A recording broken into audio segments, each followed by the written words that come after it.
Kepikiran nggak? Kalau manusia masih terus berevolusi, kira-kira bakal jadi kayak apa? Apakah kita bakal jadi lebih pintar, lebih kuat, atau justru malah makin lemah gara-gara teknologi? Nah, di video ini kita bakal bahas fakta dan teori tentang apakah manusia masih bisa berevolusi atau enggak.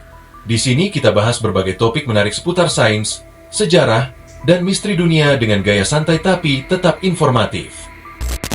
Okay, let's go.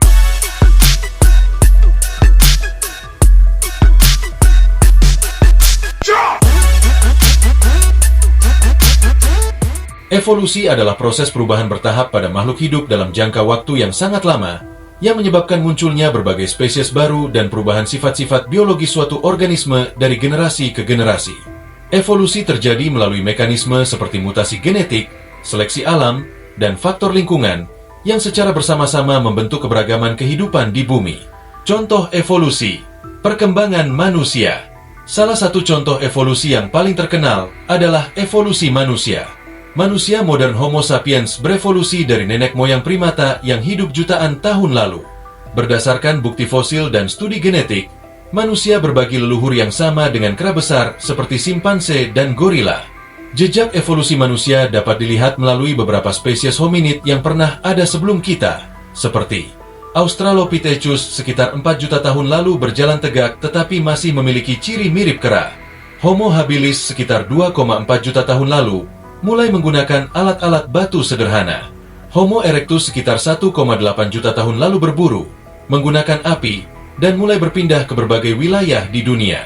Homo neanderthalensis sekitar 400.000-40.000 tahun lalu hidup berdampingan dengan Homo sapiens tetapi akhirnya punah. Homo sapiens sekitar 300.000 tahun lalu sekarang spesies manusia modern yang memiliki kemampuan berpikir lebih kompleks. Mekanisme evolusi.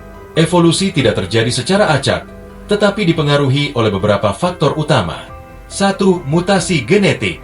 Mutasi adalah perubahan dalam DNA yang dapat terjadi secara spontan atau akibat faktor lingkungan seperti radiasi dan bahan kimia. Beberapa mutasi dapat memberikan keuntungan bagi organisme, seperti peningkatan daya tahan terhadap penyakit atau kemampuan beradaptasi dengan lingkungan baru. 2. Seleksi alam. Konsep yang dikemukakan oleh Charles Darwin dalam bukunya On the Origin of Species, 1859. Organisme yang memiliki sifat yang lebih cocok dengan lingkungannya akan lebih mungkin bertahan hidup dan berkembang biak, sementara yang kurang cocok akan punah. Contoh, jerapah yang memiliki leher lebih panjang dapat mencapai daun yang lebih tinggi dan bertahan lebih baik dibandingkan yang berleher pendek. 3. Adaptasi terhadap lingkungan. Lingkungan terus berubah, sehingga organisme harus beradaptasi agar bisa bertahan hidup. Contoh, burung finch di Kepulauan Galapagos memiliki bentuk paruh yang berbeda tergantung pada jenis makanan yang tersedia di pulau mereka. 4. Reproduksi dan variasi genetik. Kombinasi gen dari dua induk dalam reproduksi seksual menghasilkan variasi individu dalam suatu populasi. Variasi ini memberikan peluang lebih besar bagi spesies untuk bertahan terhadap perubahan lingkungan. Para ilmuwan telah mengumpulkan berbagai bukti yang mendukung teori evolusi, antara lain, fosil menunjukkan perubahan bentuk tubuh makhluk hidup dari masa ke masa. Anatomi perbandingan kesamaan struktur tubuh antara spesies berbeda menunjukkan adanya hubungan nenek moyang yang sama. Embriologi kemiripan perkembangan embrio pada berbagai spesies menunjukkan asal-usul evolusi yang sama. Genetika studi DNA menunjukkan kesamaan gen antara spesies yang berkerabat dekat. Banyak orang mengira bahwa evolusi manusia telah berhenti karena kemajuan teknologi dan pengobatan modern. Namun, faktanya, manusia masih terus berevolusi. Hanya saja prosesnya berlangsung dalam rentang waktu yang sangat panjang, sehingga sulit diamati dalam kehidupan sehari-hari. Evolusi manusia modern masih terjadi melalui mekanisme mutasi genetik, seleksi alam, dan adaptasi terhadap lingkungan. Berikut adalah beberapa contoh nyata evolusi manusia yang masih berlangsung hingga saat ini. 1. Toleransi terhadap laktosa. Laktose tolerance. Pada awalnya, semua manusia mengalami intoleransi laktosa setelah melewati masa bayi, karena tubuh mereka berhenti memproduksi enzim laktasi yang dibutuhkan untuk mencerna laktosa, gula dalam susu.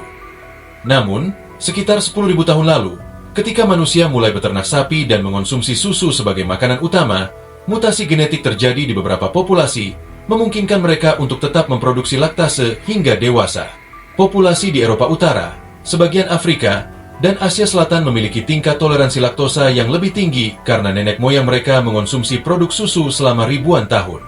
Sebaliknya, di wilayah yang tidak memiliki sejarah konsumsi susu yang kuat, seperti Asia Timur dan sebagian besar Afrika Timur, intoleransi laktosa masih lebih umum. Ini adalah contoh evolusi biologis yang terjadi dalam waktu relatif singkat, dipicu oleh perubahan pola makan dan gaya hidup manusia. 2. Ketahanan terhadap penyakit. Beberapa populasi manusia telah mengembangkan kekebalan alami terhadap penyakit tertentu karena seleksi alam. Mutasi pada gen hemoglobin menyebabkan sel darah merah berbentuk sabit. Orang yang memiliki satu salinan gen ini lebih tahan terhadap malaria, sehingga mutasi ini lebih umum ditemukan di Afrika dan daerah tropis lainnya di mana malaria menjadi masalah utama. HIV resistance, CCR532 mutation. Beberapa orang memiliki mutasi pada gen CCR5 yang membuat mereka kebal terhadap HIV. Mutasi ini lebih sering ditemukan di populasi Eropa Utara dan dipercaya berasal dari seleksi alam akibat wabah penyakit seperti cacar atau pes di masa lalu. Perubahan ini menunjukkan bahwa manusia terus berevolusi dalam menghadapi ancaman kesehatan dari lingkungan. 3. Perubahan tinggi badan. Manusia modern rata-rata lebih tinggi dibandingkan nenek moyang kita beberapa ratus tahun lalu. Faktor utama dalam perubahan ini adalah gizi yang lebih baik, tetapi faktor genetik juga berperan. Studi menunjukkan bahwa orang dengan gen tertentu cenderung memiliki tinggi badan lebih besar, dan gen ini semakin terseleksi dalam populasi yang memiliki akses lebih baik terhadap makanan dan kesehatan. Dalam beberapa abad terakhir, tinggi rata-rata manusia di berbagai negara meningkat secara signifikan, terutama di negara-negara dengan gizi yang lebih baik. 4. Adaptasi terhadap ketinggian. Beberapa kelompok manusia yang hidup di dataran tinggi selama ribuan tahun telah mengalami adaptasi biologis untuk bertahan dalam lingkungan dengan oksigen rendah. Memiliki mutasi pada gen EPA1 yang memungkinkan mereka menggunakan oksigen lebih efisien di ketinggian. Ini membantu mereka bertahan tanpa mengalami gangguan seperti hipoksia, kekurangan oksigen. Suku Quechua dan Aymara di Andes, Amerika Selatan, mengembangkan paru-paru yang lebih besar dan produksi sel darah merah yang lebih tinggi untuk mengompensasi rendahnya kadar oksigen di ketinggian. Adaptasi ini menunjukkan bagaimana manusia dapat berevolusi untuk bertahan dalam kondisi lingkungan yang ekstrim. Seiring dengan perkembangan teknologi dan perubahan lingkungan, manusia di masa depan kemungkinan akan terus berevolusi. Meskipun evolusi biologis biasanya memakan waktu ribuan hingga jutaan tahun, faktor seperti seleksi alam, rekayasa genetika, dan adaptasi terhadap lingkungan bisa mempercepat proses ini. Berikut beberapa kemungkinan evolusi manusia di masa depan. Jika kecerdasan tetap menjadi faktor utama dalam seleksi alam, manusia masa depan mungkin akan memiliki otak yang lebih besar dan kemampuan berpikir yang lebih kompleks.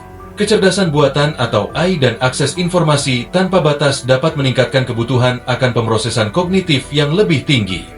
Manusia yang mampu memahami dan beradaptasi dengan teknologi akan lebih diuntungkan dalam masyarakat.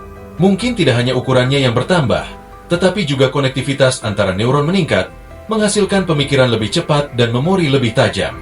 Namun, otak yang lebih besar juga memiliki tantangan, seperti kebutuhan energi yang lebih besar.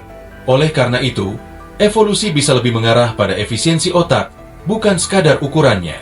Jika teknologi terus menggantikan pekerjaan fisik, otot besar dan tubuh kuat mungkin tidak lagi menjadi keunggulan evolusi. Dengan meningkatnya otomatisasi dan gaya hidup yang semakin sedentari, manusia mungkin tidak lagi memerlukan massa otot yang besar. Postur tubuh bisa menjadi lebih ramping atau bahkan lebih kecil untuk menghemat energi. Jika manusia mulai hidup di luar angkasa untuk waktu yang lama, tubuh kita mungkin akan menyesuaikan diri dengan gravitasi rendah, menyebabkan tulang lebih lemah dan tubuh lebih memanjang. Ilmu genetika dan bioteknologi terus berkembang, dan di masa depan, usia manusia bisa diperpanjang hingga ratusan tahun. Teknologi CRISPR dan terapi gen bisa digunakan untuk memperbaiki mutasi penyebab penuaan dan penyakit kronis. Dengan menghilangkan gen yang menyebabkan penuaan atau penyakit seperti kanker, manusia bisa hidup lebih lama dan lebih sehat. Regenerasi sel dan organ buatan. Ilmuwan sudah mulai mengembangkan organ buatan dan terapi regeneratif yang memungkinkan manusia mengganti bagian tubuh yang rusak atau menua. Dengan teknologi ini, mungkin manusia tidak hanya hidup lebih lama, tetapi juga tetap muda lebih lama. Menurut kalian, seperti apa bentuk manusia di masa depan? Apakah kita bakal jadi lebih canggih? Atau justru makin lemah karena bergantung pada teknologi? Tulis pendapat kalian di kolom komentar. Jangan lupa like video ini, share ke teman-teman kalian, dan subscribe biar nggak ketinggalan bahasan seru lainnya.